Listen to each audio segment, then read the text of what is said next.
बिस्मिल्लाहिर्रहमानिर्रहीम। अस्सलाम वालेकुम viewers, welcome to food secrets with Manaza Waqar. आप सभी देखने वाले खुश रहें, आबाद रहें। वीवर्स, आज मैं आपके साथ आटा गूंदने का बहुत ही ख़ास और डिफरेंट मेथड शेयर करूंगी। बिना हाथ लगाए हम आटा गूंदेंगे और उससे हम इस तरह फूली फूली सी रोटी बनाएंगे, वो भी फौरी। बिल्कुल हम वेट नहीं करेंगे। तो बिस्मिल्लाह करते हैं, रेसिपी की जानिब बढ़ते हैं। यहाँ पर वीवर्स मेरे पास है बाउल में 2 कप आटा। नॉर्मली मैंने आटा लिया है जो घर में हर घर में होता है, आटा वही आटा है।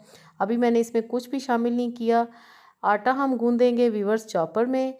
हर घर में तकरीबन चॉपर मौजूद होता है। ये उनके लिए है जो बिगनर्स हैं और जिनको आटा गूंदने में थोड़ी सी हिचकिचाहट होती है या उनसे सही गूंदा नहीं जाता, तो ये रेसिपी उनके लिए ख़ास है।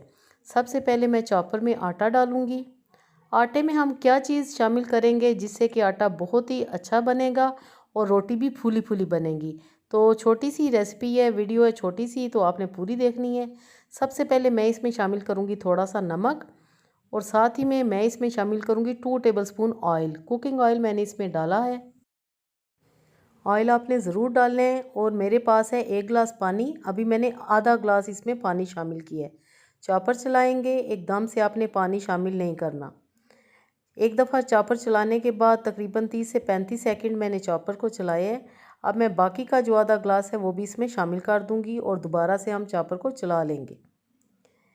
मज़ीद मैं 30 सेकंड चॉपर को चलाऊंगी। याद रहे कि आपने एकदम से पानी नहीं डालना, आपने आटे की पोजीशन देख के डालना है।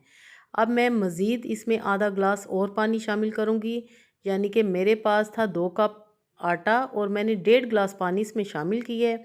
और ये हमारा फाइनल है। अब आपके सामने आटा ये देखें इकट्ठा होना शुरू हो चुका है और एक डो की शक्ल में आ चुका है। तो इसका मतलब है आटा हमारा रेडी है। 30 सेकंड मैंने चॉपर को मज़ीद चलाया है और ये आटा हमने तकरीबन 1.5 मिनट में हमने आटा गूंद लिया है। और अब हम चॉपर में से इसको निकाल लेंगे। जी, चॉपर हम खोलेंगे और आपको मैं दिखाती हूँ कि ये कितना ज़बरदस्त आटा तैयार हो चुका है। आटे ने सरफेस छोड़ दिए, यानी कि अलग हो चुका है। एक बाउल में हम निकालेंगे और फ़ौरी हम इससे रोटी भी बनाएंगे, यानी कि फुलके हम फ़ौरी बना लेंगे। आमतौर पर ऐसा होता है कि जब हम हाथों से आटा गूंदते हैं तो हम उसको थोड़ी देर रेस्ट देते हैं, लेकिन जब हम चॉपर में आटा गूंदें तो इससे हम फ़ौरी रोटी बना सकते हैं। यानी कि अगर आपको बहुत ज़्यादा जल्दी है और आपको आटा गूंदना भी नहीं आता तो आप जल्दी से चॉपर में इस तरह मेरी तरह आटा गूंदें और फ़ौरी आप रोटी भी बना लें। ये गर्मियों के लिए ख़ास रेसिपी है, सहूलत है आप सब के लिए। तो मैंने कहा कि मैं आपके साथ भी ये रेसिपी शेयर करूं। फुल्का हम बनाएंगे और आप देखेंगे कितने अच्छे इससे फुल्के तैयार होंगे। इस आटे से जितनी रोटियां बनेंगी वो 5 से 6 अफराद के लिए काफ़ी होंगी। तकरीबन 7 से 8 रोटियां आसानी से इस आटे से बन जाएंगी। तो हम इसको बेल लेंगे और हम जल्दी से तवे पे रोटी डालते हैं और जल्दी जल्दी हम बना लेते हैं। तो ये बहुत ही अच्छी रेसिपी है, इसको ज़रूर ट्राई कीजिएगा। और अगर आपको ये मेथड पसंद आया है तो व्यूवर्स कमेंट में मुझे ज़रूर बताएं और अपनी आरा भी दिया करें कि आपको कोई रेसिपी अगर चाहिए तो वो भी आप मुझे बताएं। मैं यकीनन आपके साथ शेयर करूँगी और आपके हर कमेंट का मैं फ़ौरी रिप्लाई भी करती हूँ। रुमाल की मदद से आपने रोटी को दबाना है ताकि वो चारों तरफ से अच्छी तरह पक जाए।